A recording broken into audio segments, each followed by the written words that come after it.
Hello students, let's start second part of the solution of social science MCQs NTSC test recently conducted. In the previous video we discussed about question number 1 to 20 और इस video में हम 21st question से start करते हैं discussion. So let's start without taking much time. Question number 21. This is sometimes it is very difficult to collect evidence against the seller because this process is time consuming, process is very expensive, cash memos or receipts are not issued in most purchases, consumers buy from retailers. So in this question all the three options, process is time consuming, sometimes it may be time consuming लेकिन इसमें ज़्यादा time नहीं लगता है. Very expensive, इसमें ये expensive भी नहीं है क्योंकि इसमें सिर्फ आपको ज़्यादा कुछ नहीं करना होता है. Just you have to write on the simple paper with your receipt and warranty card etcetera. And consumers buy from retailers, ये भी सही नहीं है क्योंकि कंज्यूमर्स जो है वो शॉपकीपर से परचेज करते हैं from the shops. C is the answer, cash memos और रिसिप्ट्स, क्योंकि कंज्यूमर्स क्या करते हैं ज़्यादातर almost they purchase the things without taking memos और रिसिप्ट्स. तो जब प्रोडक्ट में दिक्कत आती है तो they do not have any kind of proof और एविडेंस राइट कि उन्होंने सामान कहाँ से ख़रीदा है. तो इसलिए मेमोज और रिसिप्ट्स ना होना, कैश मेमोज और रिसिप्ट्स ना होना, इसमें सबसे बड़ी दिक्कत होती है कि हमारे पास कोई एविडेंस नहीं होता है. Question number 22. For the new middle classes liberalism stood for. History से क्वेश्चन आ गया.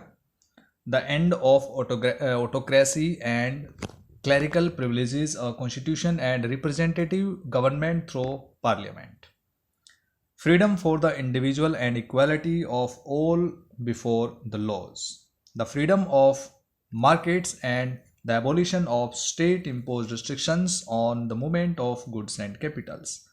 The concept of government by consent. ये सारे के सारे जो मीनिंग है, the definitions are of liberalism, लेकिन ये अलग अलग कॉन्सेप्ट के लिबरलिज्म है. ठीक है, तो मिडिल क्लासेस का हमें बताना है कौन सा है. तो इसमें मिडिल क्लासेस का है B, freedom for the individual and equality of all before the laws. क्योंकि अगर हम ऑटोक्रेसी और क्लरिकल प्रिविलेजेस के एबोलिशन की बात करते हैं तो ये फ्रेंच रिवोल्यूशन के बाद ये मीनिंग आया लिबरलिज्म का. इसके बाद फ्रीडम ऑफ मार्केट्स, ये इकोनॉमिक स्फेयर के अंदर हम लिबरलिज्म का मीनिंग लेते हैं. And concept of government by consent, ये पॉलिटिकली हम लिबरलिज्म का मीनिंग लेते हैं. So B is the correct answer. Next question. Which of the following statements is not true. इनमें से कौन सा स्टेटमेंट है जो आपको ठीक नहीं लगता.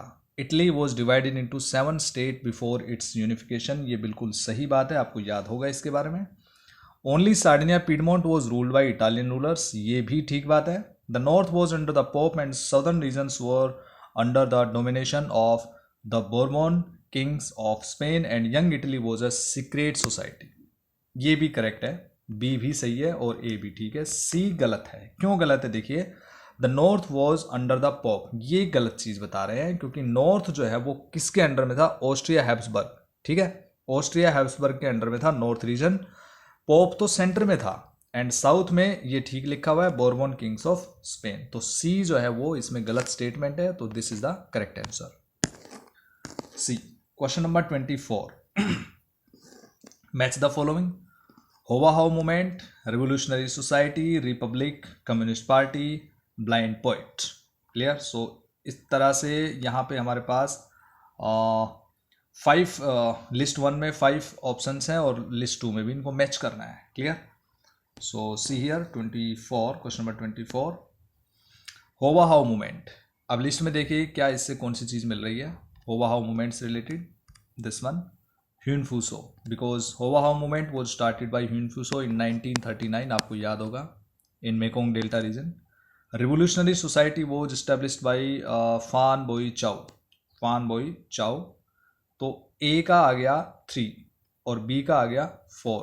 ए 3 बी 4, क्या किसी ऑप्शन में आपको दिख रहा है. यस, ए में हमें दिख रहा है, बाकी किसी ऑप्शन में ऐसा नहीं दिख रहा. तो आंसर हमें मिल चुका है, but in spite of that we have to means confirm all the things.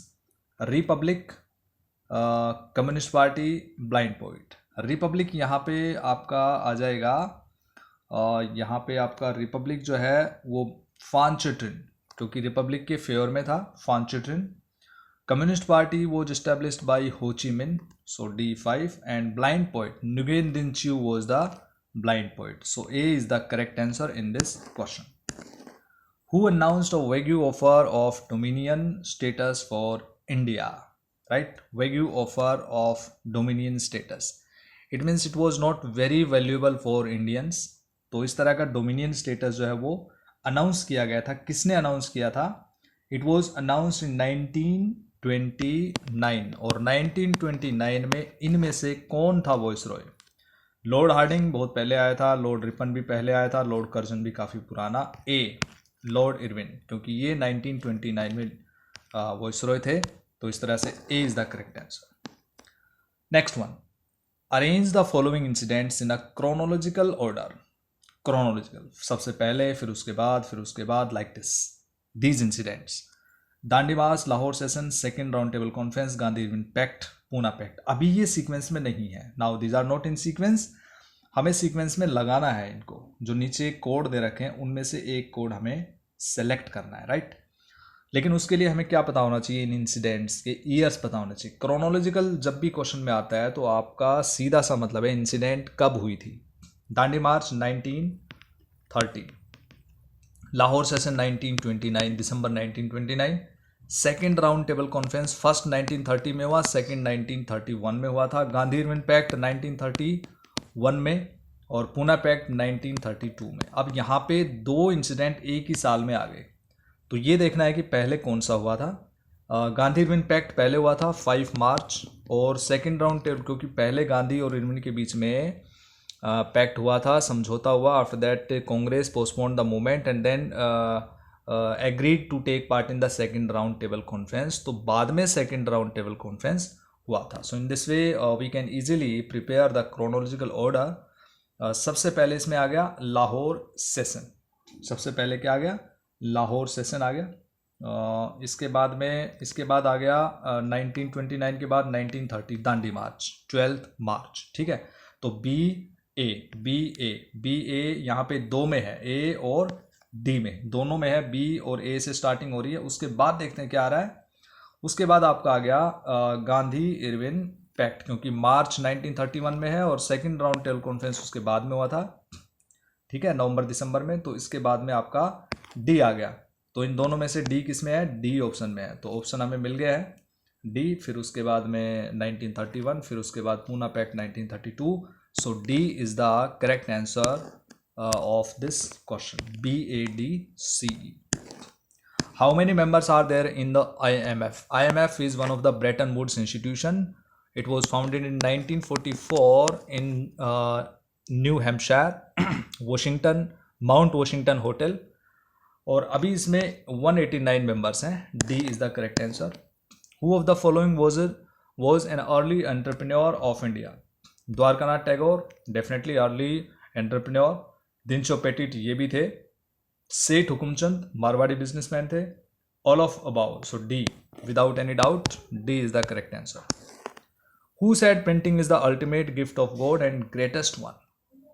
किसने कहा था? He was very fond of print culture. Erasmus तो प्रिंट के फेवर में नहीं था। रॉबर्ट ब्रेंटन, मार्टिन लूथर और जे विसेले। इनमें से मार्टिन लूथर जो है वो प्रोटेस्टेंट रिफॉर्मर था, और इसलिए C is the correct answer, क्योंकि प्रोटेस्टेंट रिफॉर्मर जितने भी थे they were in favour of printing technology. So Martin Luther said that printing is the ultimate gift of God and greatest one. Who wrote the novel Hard Times? Hard Times, Charles Dickens, Henry Fielding, Samuel Richardson, Leo Tolstoy। इनमें से कौन सा writer आएगा? Hard times ये England में लिखा गया novel था। चार्ल्स डिकेंस ने इसको लिखा था 1854 में ये पब्लिश हुआ था, right. First time it was publish in 1854। ये भी आपको याद रखना है। Overgrazing is the main reason for land degradation. आपको पता है लैंड डिग्रेडेशन जो है उनमें से एक कॉज है ओवर ग्रेजिंग, यानी कि बहुत ही ज़्यादा अगर हम फॉरेस्ट में अगर पशुओं को चराते हैं, ओवर ग्रेज करते हैं, तो ग्रेजिंग करवाते हैं, तो ये ओवर ग्रेजिंग होता है और इसकी वजह से भी सोइल क्या करती है, इरोज हो जाती है और उसमें फिर उसके बाद में लैंड डिग्रेडेशन को फेस करना पड़ता है, right. So it causes land degradation. Gujarat, Madhya Pradesh, Maharashtra, all of above. So definitely the answer is D, all of about, क्योंकि इन सभी स्टेट्स में काफ़ी सारे पेस्टोरल पीपल रहते हैं जो अपने पशुओं को चराते रहते हैं, तो इसलिए ये ओवर ग्रेजिंग है यहाँ पे। Match the following species with their categories. बहुत ही आसान क्वेश्चन है, सेकंड चैप्टर से है। स्पीसीज आपको सारी याद रखनी है, कौन सी स्पीसी कौन सी कैटेगरी में आती है। तो इसमें हम देखते हैं cow, extinct, vulnerable, endangered, normal, endemic. Cow normally सड़कों पे भी घूमती रहती है, राइट, तो ये नॉर्मल स्पीसी है, normal species. A for Indian wild ass, right. B, इसका हम ले सकते हैं कौन सा, क्योंकि एक तो आ गया, नॉर्मल तो हो गया, अब 4 बच गए, extinct, vulnerable, endangered and endemic. तो इसमें आपका आएगा बी का आपका आ गया एंडेंजर्ड, क्योंकि ये खतरे में है। Blue sheep, blue sheep C option, इसका आएगा वुलनरेबल। और निकोबार पिजन, क्योंकि प्लेस का नाम आ गया तो ये पर्टिकुलर प्लेस में मिलता है, इसलिए हम इसको एंडेमिक कहते हैं, क्लियर। और बच गया पिंक हेड डक, ये पूरी तरह से डिप्लीट हो चुकी है स्पीसी, तो इसलिए इसको एक्सटिंक्ट मिलेंगे। तो ए के लिए 4, बी के लिए 3, सी के लिए 2, डी के लिए 5 और ई के लिए 1। कौन से ऑप्शन में दिख रहा है ये कोड, हमें दिख रहा है ऑप्शन ए में। So this is the correct answer, option A. Who proclaimed the dams as the temples of modern India? Very easy question. Mahatma Gandhi, Sardar Patel, Jawaharlal Nehru, Lal Bahadur Shastri. C is the correct answer. NCERT से question है। Which is a wrong pair? Salal project Chenab river पे है, Hirakud dam Mahanadi river पे है, आपको discuss हम कर चुके हैं ये, और एनसीईआरटी में भी आपने देखा होगा। नागार्जुन सागर, गोदावरी, मैटूर, कावेरी। तो यहाँ पे मैटूर तो बिल्कुल ठीक है केरला में, और लेकिन जो तमिलनाडु में, लेकिन सी जो है नागार्जुन सागर, ये गोदावरी पे नहीं है, ये कृष्णा रिवर पे है। It is situated on Krishna river, right. Nagarjuna Sagar dam is situated Krishna river, Andhra Pradesh, Andhra Pradesh में ये सिचुएटेड है, और इसलिए आपको याद होना चाहिए गुंटूर डिस्ट्रिक्ट में, where, Guntur district of Andhra Pradesh. और आज़ादी के बाद इस डैम को बनाया गया था 1955 से, और लगभग 2 साल में इस डैम को इसका फर्स्ट फेज़ कंप्लीट हो गया था 1955 टू 1957। तो इसलिए आपको याद रखना है Guntur district, Nagarjuna Sagar. Come to the next question. Aus, Aman and Boro are the types of, it's very easy question. These are the types of paddy, एक टाइप का क्रॉप होती है पैडी, और नॉर्मली नॉर्थ इंडिया में भी इसको उगाते हैं, वेस्ट बंगाल में भी इसको उगाया जाता है। तो D is the correct answer, these are the types of paddy. Which of the following minerals is an example of abrasive mineral? Abrasive mineral कौन कौन से होती है? सारे एब्रेसिव मिनरल हैं, silica, limestone, aluminium oxide. D, all of above are abrasive minerals. Question number 37. What was the objective of National Jute Policy 2005? National Jute Policy 2005 में बनाई गई थी। क्या क्या था इसमें, कौन से ऑब्जेक्टिव थे? Increasing productivity of jute, jute के प्रोडक्शन को बढ़ाना, this is one of the objective. Improving quality of jute, jute की क्वालिटी को अच्छा करना। Ensuring good prices to the jute farmers, और जूट के अच्छे प्राइसेस फार्मर्स को मिलने चाहिए। Increasing export of jute, jute का एक्सपोर्ट बढ़ाना, ये जूट पॉलिसी में नहीं था, इंक्रीजिंग एक्सपोर्ट ऑफ जूट, तो इसलिए इसके अंदर आपका आंसर आ गया A, B and C. In this way A, B and C, B is the correct answer of this question. Come to the 38th question. Which of the following sea ports is not situated on the eastern coast of India? देखिए ये आपका for example हम बना रहे हैं, this is the southern India, और इस तरह से ये ईस्टर्न कोस्ट है और ये वेस्टर्न कोस्ट है, क्लियर। तो ईस्टर्न कोस्ट में नहीं है, not situated on the eastern coast, आपको याद रखना है। यहाँ इस तरफ से कलकत्ता, हल्दिया, पारादीप, फिर उसके बाद में विशाखापट्टनम है, उसके बाद में यहाँ चेन्नई है, एन्नौर है चेन्नई के पास में, और ये तो ईस्टर्न कोस्ट पे मेन पोर्ट आ गई, और वेस्टर्न कोस्ट पे आपको पता है इधर से कांडला हो गया, क्लियर। उसके बाद Mumbai JL Nehru port, and after that Marmagao, and after that new Mangaluru, clear, Kochi, these are the important ports on the western coast. तो इनमें से पारादीप ईस्टर्न कोस्ट पे है, विशाखापट्टनम भी ईस्टर्न कोस्ट पे, यहाँ पे पारादीप यहाँ पे है। और इसके बाद में आपका आ गया जवाहरलाल नेहरू पोर्ट, ये विशाखापट्टनम है, ये इन्नौर है, राइट, ये इन्नौर है यहाँ पे इस पॉइंट पे, ये विशाखापट्टनम है, और ये पारादीप है उड़ीसा में, पारादीप उड़ीसा में है, विशाखापट्टनम आंध्र प्रदेश, और इन्नौर चेन्नई यहाँ तमिलनाडु में है। And Jawaharlal Nehru port is situated near Mumbai, so C is the correct answer because it is not situated on the eastern coast, it is situated on western coast, clear. Where will Indian premier league 2020 be organised? IPL जिसको हम कहते हैं, IPL, it's very famous, और all of you might waiting for this, लेकिन पढ़ाई important है और पढ़ाई भी करते रहना है। सो इंडिया, क्योंकि कोविड-19 की वजह से इसको पोस्टपोन किया गया, और अभी इसकी जगह भी चेंज हुई है। तो इस कहाँ पे हो रहा है? इंडिया में होना था, लेकिन इंडिया में नहीं हो रहा, दुबई में भी नहीं हो रहा है, यूनाइटेड स्टेट्स ऑफ अमेरिका में तो बिल्कुल नहीं हो रहा। C is the correct answer, UAE, it is called UAE, यहाँ पे ये खेला जाएगा। एंड 19 सितंबर को पहला मैच होगा, 19 सितंबर को, और उसके बाद 8 नवंबर तक ये चलेगा। Last and final question, who is the defence minister of India at present? This is easiest question in this paper. Piyush Goyal ji नहीं, पीयूष गोयल जो हैं वो रेलवे मिनिस्टर हैं, कॉमर्स और इंडस्ट्रियल मिनिस्टर भी हैं। Dharmendra Pradhan is petroleum minister. Nirmala Sitharaman आपको पता होगा ये फाइनेंस मिनिस्टर हैं। धर्मेंद्र प्रधान के पास नेचुरल गैस और स्टील इंडस्ट्रीज़ भी हैं, मिनिस्ट्रीज़। और उसके बाद में राजनाथ सिंह जो बच गए हैं, ये हमारे डिफेंस मिनिस्टर हैं। आजकल काफ़ी न्यूज़ में है, चाइना के साथ हमारा डिस्प्यूट चल रहा है on the border issues, and due to the border issues daily we can read the statements of Rajnath Singh.